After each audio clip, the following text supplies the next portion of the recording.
He could not move. Kim Jae-won stood at that food stand like a man who had just watched the ground open beneath his feet, because the last time he had seen her, she was sitting at their breakfast table with divorce papers in front of her and tears she was too proud to shed. She had given him everything, 5 years, her savings, her scholarship, her belief, her body, her prayers. And he had slid those papers across the marble, watched her sign them, and walked out without looking back. He had not expected this. He had not expected her to walk into a park group event in that burgundy gown. He had not expected the way she carried herself, unhurried, complete. And he had absolutely not expected the man standing beside her. Park Jin-woo, chairman of the most formidable empire in South Korea. A man whose name made boardrooms go silent and whose presence made entire crowds rearrange themselves without being asked.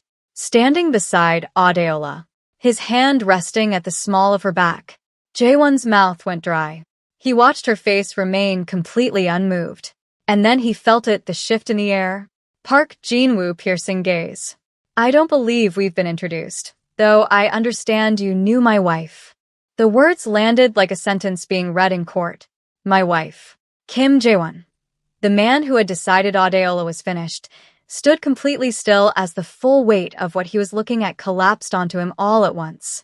The woman he had left broken at a breakfast table in a borrowed life was standing in front of him as Mrs. Park Jin-woo. And there was not a single thing left to say. Welcome to Afro-Korean Love Stories. In today's episode, we bring you betrayals, new beginnings, broken trust, fated encounters, worlds colliding, and dark romance.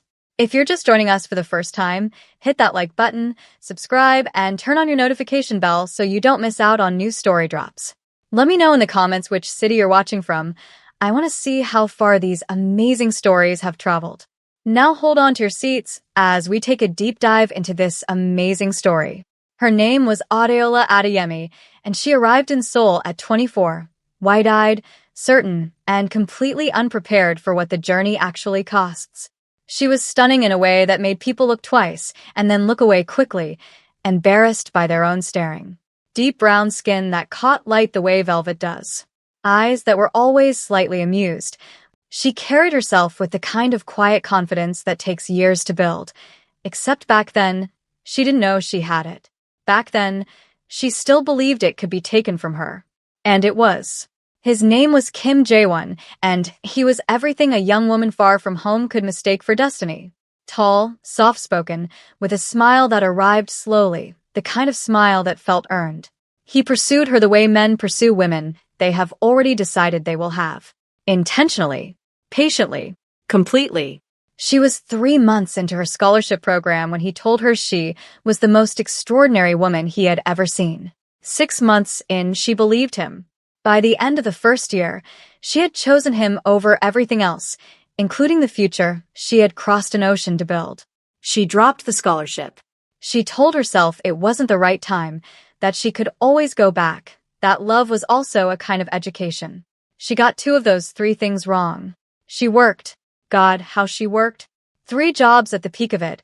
A cafe in the mornings, a translation agency in the afternoons, a remote data entry role through the nights. Everyone she didn't spend on rent went into Jaewon's business. He had a vision, he said. A logistics company that would grow into something significant, he said. He just needed time and capital and someone who believed in him. She believed in him with everything she had. And here is the thing nobody tells you about pouring yourself into someone else's dream. You don't notice you're disappearing until there's almost nothing left of you to find. 5 years. 5 years of early mornings and late nights and transferred bank balances and swallowed complaints. 5 years of telling herself that partnership meant sacrifice, that real love showed up in what you gave, not what you kept. Jaewon's business began to grow. Slowly at first, then faster. New clients. New contracts. His name began circulating in rooms she wasn't invited into. He started coming home later. He started taking calls in the other room. He started looking at her differently, not with the hunger of a man in love, but with the mild discomfort of a man who has outgrown his space and doesn't know how to say it. She noticed. She asked. He reassured her. She believed him because she had invested too much not to. Then one Tuesday morning, He placed a manila envelope on the breakfast table, pushed it toward her without meeting her eyes, and said the 7 words that would rearrange the entire architecture of her life. "I think we should end this, Adeola." She stared at the envelope. Divorce papers. Already signed on his side. Already dated. Which meant he had already decided. Which meant the conversation she thought they were about to have had already happened, just without her. She didn't cry. Not in front of him. She asked one question. Was there someone else? He was quiet for exactly 2 seconds too long. Her answer was in those 2 seconds. Her name, she would later find out, was Han Soyeon. Wealthy. Connected. Korean. Everything Jaewon had apparently decided he now deserved. She signed the papers that same evening. Not because she had stopped loving him. She wasn't even sure yet what she felt. But because something older and fiercer than heartbreak rose up inside her the moment she picked up that pen. Something that sounded less like grief and more like enough. She gave herself 3 days. 3 days to sit on the floor of the apartment she had helped furnish, in a city that was not her own, in a life that had been quietly stolen from her piece by piece. She ate very little. She slept in fragments. She let herself feel the full, ugly weight of what had happened, because she had learned somewhere, in some quiet part of herself, that the only way through a wound is through it. On the 4th day, she got up, washed her face, made tea, opened her laptop, and started over. She had almost nothing. A small savings account Jaewon hadn't known about. Money she had tucked away in the early years out of a habit she couldn't explain, some instinct for self-preservation that had quietly saved her. It wasn't much, but it was hers. Completely, entirely hers. She enrolled in her first tech course that same week. It was harder than she expected and lonelier than she could have prepared for. There were nights she questioned everything, her choices, her intelligence, her right to even attempt rebuilding at 29 in a language and industry that hadn't been designed with her in mind. There were forums where she felt invisible and classrooms where she had to work twice as hard just to be taken half as seriously. But Adeola Adeyemi had spent 5 years building someone else's dream. She knew how to work in the dark. She knew how to push past exhaustion. She knew how to believe in something that hadn't proven itself yet. This time, she was just doing it for herself. Within 18 months, she had completed 3 certifications. Within 2 years, she had built her first app, a seamless, beautifully designed platform that solved a specific problem in the Seoul expat market. Apartment listings, community connections, and local service translations all in one place. Simple, elegant, necessary. It grew faster than she had planned for. By the end of year 3, she had a small team, a modest but healthy revenue stream, and a reputation in Seoul's tech circles as someone who understood both the human problem and the technical solution. She wasn't famous. She wasn't wealthy. But she was standing, firmly, fully, on ground she had built with her own hands. And she was just getting started. The call came on an ordinary Wednesday. Her assistant forwarded it with a note that simply read, "Park Group. They want a meeting." Adeola stared at those 4 words for a long moment. Park Group. There was not a single person in Seoul's business world who did not know that name. A conglomerate so vast and so deeply embedded in the city's economy that trying to trace its edges was like trying to find where the sky ends. Hotels, finance, construction, technology. And underneath all of it, in the spaces where business and power blur into something older and darker, a reputation that made people speak carefully when the name Park Jin-woo came up. She had heard the stories. Everyone had. She went to the meeting anyway. The Park Group headquarters occupied the top 6 floors of a building that looked like it had been designed to make everyone who entered it feel slightly smaller than they were. She rode the elevator to the 43rd floor, smoothed her blazer, and told herself she was simply meeting a potential client. The doors opened into a boardroom that was already full. Senior executives, legal counsel, a technical team with expensive equipment and careful expressions. They all looked up when she walked in. And then he walked in. Park Jin-woo. He was taller than she had imagined, broad-shouldered, unhurried, dressed in a charcoal suit that had clearly been made specifically for his body. His face was the kind of handsome that feels almost architectural, precise, symmetrical, striking in a way that had nothing soft about it. He moved through the room the way powerful men move, without acknowledging the space they take up, because the space simply rearranges itself around them. He sat at the head of the table, looked at the room briefly, and then his eyes landed on her. They stayed there for exactly 1 beat longer than necessary. She held his gaze. She had learned, in the years since Jaewon, not to be the first one to look away. Something shifted almost imperceptibly in his expression. Not a smile. Not quite. But something. "Miss Adeyemi," he said. His voice was low, measured, with the particular cadence of a man who has never had to raise it to be heard. "I've reviewed your work. Your platform's architecture is unlike anything currently in our internal pipeline. We have a problem. Our people tell me you might be the solution." She opened her folder. "Tell me about the problem." And just like that, they began. The project was a complete digital overhaul of Park Group's operational infrastructure, a transition from legacy systems to a fully integrated tech ecosystem. The kind of work that could take a large firm 18 months. She proposed doing it in 11 with a leaner, smarter architecture. Jinwoo approved it without blinking. They met weekly, then twice weekly. Always professionally. Always in boardrooms with other people present. But there was a current underneath every meeting, quiet, undeniable, the kind of thing that neither of them named because naming it would require acknowledging it, and acknowledging it would change everything. He noticed things. Small things. The way she paused before answering a question she considered beneath her intelligence, not rudely, but with a patience that was somehow louder than impatience. The way she defended her technical decisions without apology but with evidence, never raising her voice, never needing to. The way she laughed. Only when something was actually funny, which made every laugh feel like something he had earned. She noticed things too. The way he listened, completely, without the performance of listening that most powerful men substituted for actual attention. The way he treated the people around him, demanding, yes, but never cruel. The way he looked at her sometimes, when he thought she was focused on her screen, with an expression she couldn't quite name. Like she was a problem he hadn't expected to find interesting. 6 months into the project, he asked her to dinner. Not as a business meeting. He was very clear about that.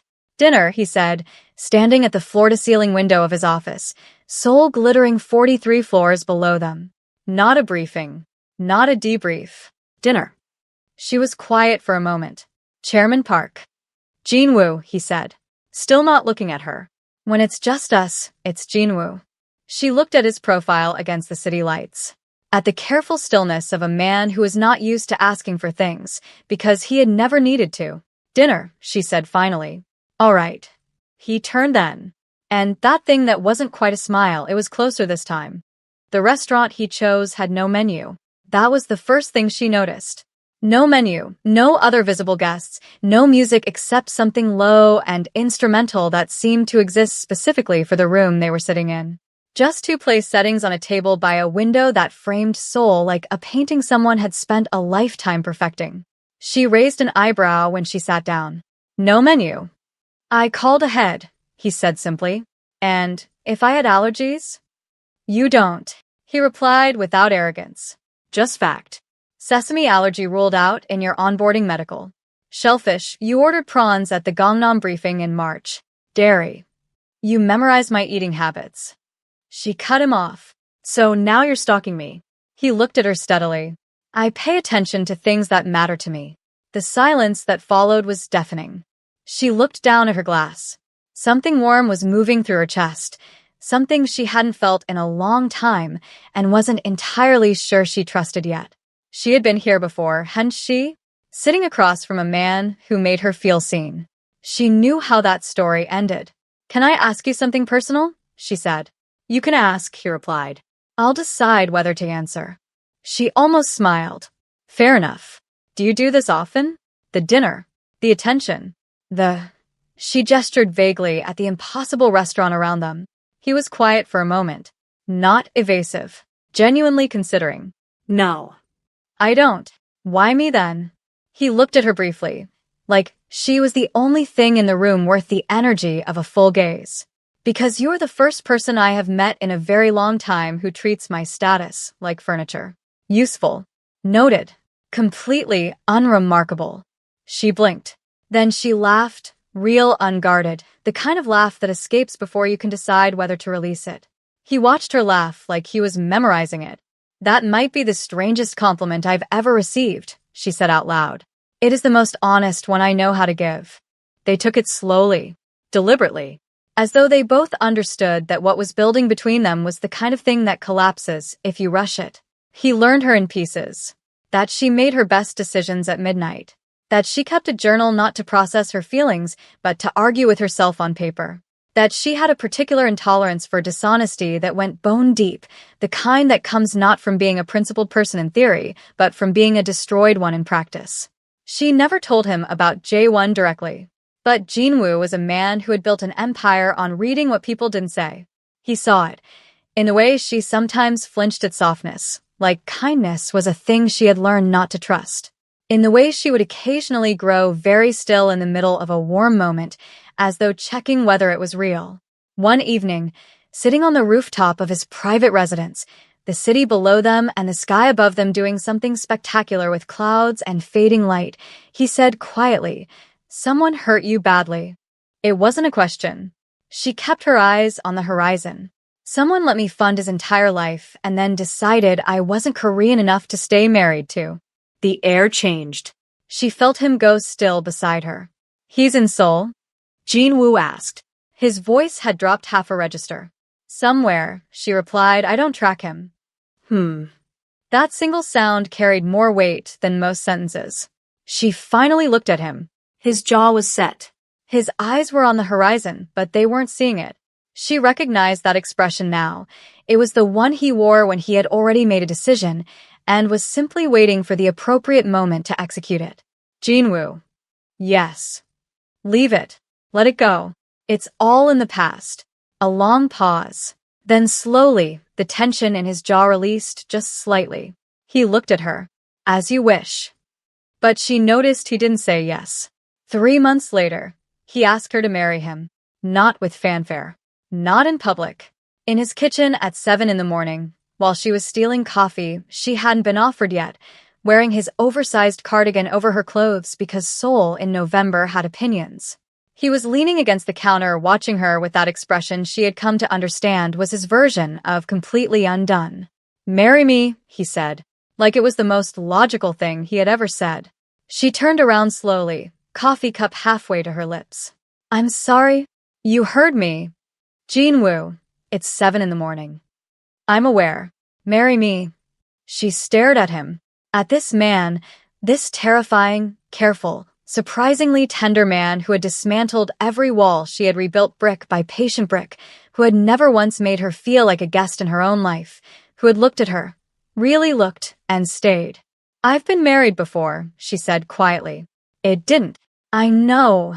He cut her off and crossed the kitchen in 3 steps, took the coffee cup gently from her hands, set it on the counter, and held her face in both of his. "I am not him. And you are not who you were then. Marry me, Adeola." Her eyes were burning. She hated that her eyes were burning. "You're very inconvenient," she whispered. "I've been told. More times than one. Is that a yes?" She looked at him for a long moment. At the steadiness in his eyes. At the man who had memorized her eating habits and called it paying attention. At the man who had gone still with fury on a rooftop when he heard what had been done to her and controlled it, for her. She blurted out with tears. He exhaled, slowly, quietly, like a man releasing something he had been holding for a very long time. Then he kissed her. Not urgently, not hungrily, with the particular deliberateness of a man who has finally arrived somewhere he intends to stay. "Now, before we get to what happens next, I need you to pause for a second. Have you ever poured everything you had, your money, your dreams, your most precious years, into someone who looked you in the eyes, let you sacrifice it all, and then walked away the moment they no longer needed you? Some people will drain you completely and still sleep peacefully at night. If you were in her shoes, would have noticed this outcome way sooner, or truly, truly love, they say, is blind. Drop your replies in the comments. I read every single one. And isn't it something that the same woman who was left broken and alone in a foreign country, with nothing but a small savings account and a shattered heart, is accepting the proposal of one of the most powerful and dangerous men in Seoul. Would you have opened yourself up to another man so soon, or would you have focused more on your currently career? Let me know your thoughts in the comment section. Hit the like button if you've enjoyed the story so far, and share to your friends and family who you think would love to watch the story. Let's get back into it. Few weeks had passed. The launch event was Jinwoo's idea. A celebration of the completed digital transformation of Park Group. 18 months of work compressed into 11, just as she had promised. The venue was a sprawling rooftop space in Gangnam, dressed in black and gold, with Seoul spread out beneath it like something that had been arranged specifically for the occasion. 400 guests. Every significant name in Korean business, technology, and finance. Cameras from 3 major publications. And Adeola, in a deep burgundy gown that moved like water when she walked, her hair pinned up with 2 loose pieces framing her face, arrived on the arm of Park Jinwoo. The room noticed. But tonight there was something additional in the air, a curiosity, a murmur that passed between guests like electricity through a wire. Because the woman beside him was not the kind of woman Seoul's elite circles had seen on his arm before. She was warm where this world was cold, radiant, and real in a way that made everything around her look slightly performative. She felt the stares. She had learned to wear them like weather, something that exists, something you acknowledge, something that does not stop you from moving. Jinwoo leaned down slightly as they moved through the crowd. "You're doing the thing," he murmured. "What thing?" "The thing where you pretend the entire room isn't staring at you." "I'm not pretending," she said quietly. "I genuinely don't care." He looked at her sideways. That almost smile. "I know. It's extraordinarily attractive." She kept her expression composed, but her hand tightened slightly on his arm. The evening moved beautifully. Speeches. Applause. Jinwoo was in his element, present, commanding, saying precisely what needed to be said and nothing more. Adeola was mid-conversation with Park Group's head of international partnerships when she excused herself quietly and made her way toward the refreshment area. The food stand was tucked at the edge of the rooftop, beautifully arranged, slightly quieter than the main floor. She was reaching for a glass when she heard a voice behind her, a voice she had not heard in 3 years. "Adeola." She stilled, just for a fraction of a second, the involuntary response of a body that remembers pain before the mind has time to process it. Then she composed herself completely and turned around. Kim Jae-won. He looked good. That was the first thing she registered, and she registered it without feeling. He was dressed well, his business clearly still thriving, his confidence sitting on him like a well-fitted jacket. Beside him, slightly behind him, stood a woman in a silver dress, Han So-yeon. The woman he had left her for. Pretty in a careful, constructed way. Her eyes moved over Adeola. Jae-won's eyes moved over her differently. "I thought that was you," he said. His voice carried that familiar cadence, warm on the surface. "What are you doing here?" "This is a Park Group event." "Yes, it is," she replied. I mean, he smiled in the way people smile when they're trying to diminish something. "These events are quite exclusive." "How did you?" Jae-won. Her voice was even, unbothered, almost gentle. "It's been 3 years. Is this really how you want to spend the first 30 seconds? He blinked. He had expected something else, nerves, perhaps. Shrinking.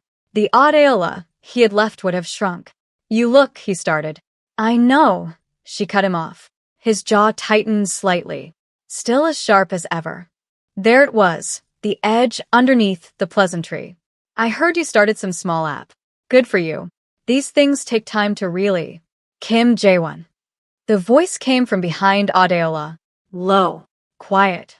Jae-won looked up, and the color left his face so completely and so quickly that it was almost interesting to watch.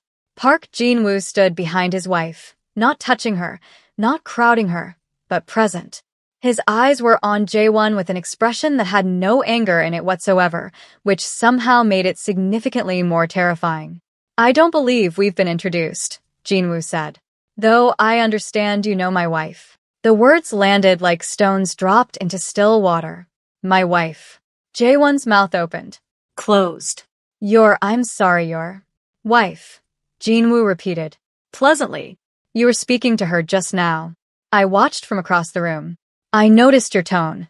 Beside Jaewon, Han Soyeon had gone the color of her silver dress. Because she knew she worked under Park Group. She knew exactly who was standing in front of her husband. She knew exactly what that tone of voice meant from this particular man. She knew the stories. She had sat in boardrooms where his displeasure had ended careers without him raising his voice once. Chairman Park, she said quickly, stepping forward slightly, her voice tight with the effort of staying controlled. I am so sorry. My husband meant no disrespect. He didn't realize that she was my wife? Jin-woo cut her off. His eyes moved to Soyeon briefly, or that she deserved basic respect regardless? Soyeon's mouth closed. The silence around the food stand had expanded. Nearby guests had gone very still. Jae-won found his voice. Chairman Park, I assure you, Adeola and I are old acquaintances. I was simply. You were speaking to my wife with a familiarity and a condescension that I found inappropriate. Yes. Yes, sir. I apologize. The words came out stripped of everything, the confidence, the casual cruelty, the smile that had once slid divorce papers across a breakfast table. Sincerely. I meant no disrespect to you, or to Mrs. Park. Adeola kept her face completely composed, but something settled in her chest, quiet and warm and final. Jin-woo looked at him for one long moment. Then he looked at Soyeon. My team will escort you to the exit. Thank you, and have a good evening. Soyeon's eyes filled. She nodded once, tightly, and reached for Jaewon's arm. He let himself be led, diminished, silent. The architecture of his confidence completely dismantled in under 4 minutes. Adeola watched them go. She felt nothing sharp, nothing vengeful, just a quiet, settled sense of completion. Like the last piece of something clicking into place. Jin-woo moved to stand beside her. He didn't say anything immediately, just looked out at the city below them, giving her whatever she needed the moment to be. Then quietly, are you all right?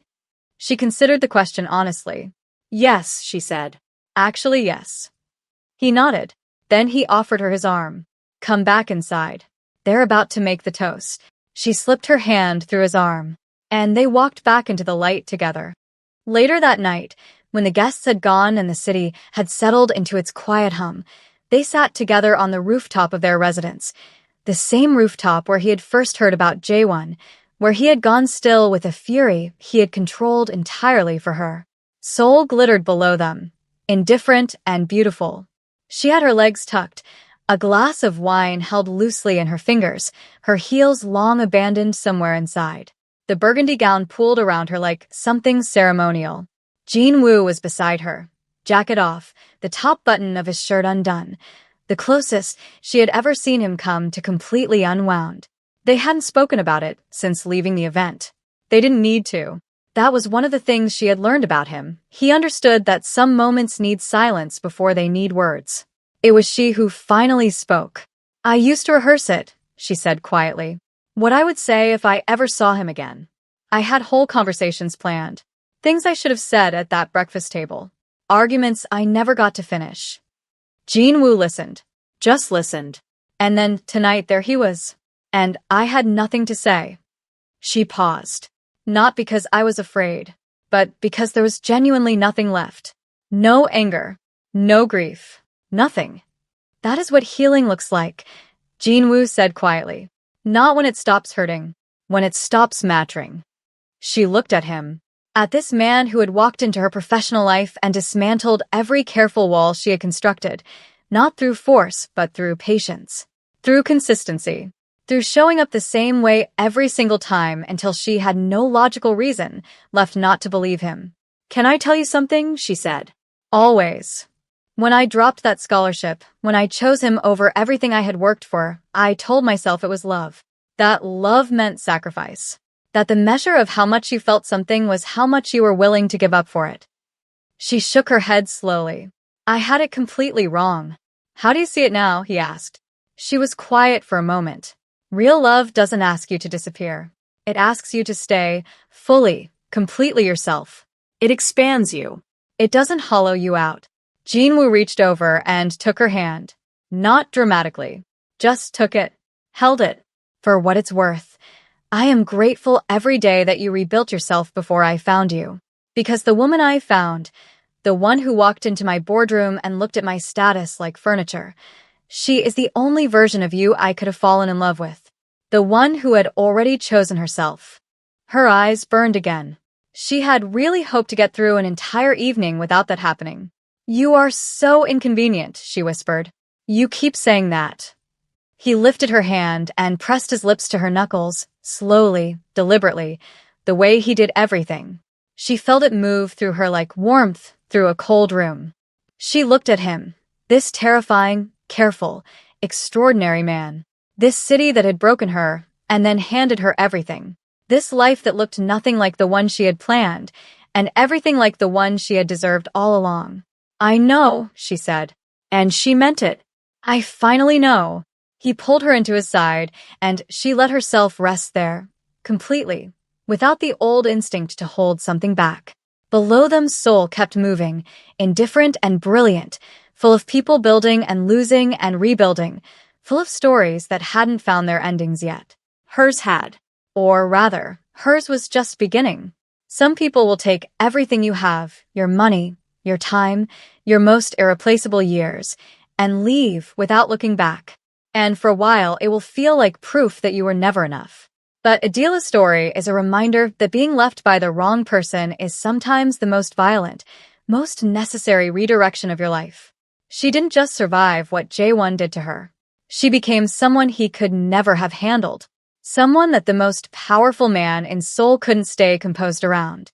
Not because she chased greatness, but because she chose herself, quietly and completely, when every reason to give up was sitting right in front of her. And the universe, in its own particular, unhurried way, took very careful note of that. If this story moved you, if you felt every single turn of it, please hit that like button and share this with someone who needs to be reminded that starting over is not the end of the story. Subscribe and turn on your notification bell so you never miss a new episode. We drop new stories every week and trust me, they only get better from here. This has been Afro-Korean Love Stories. I will see you in the next one.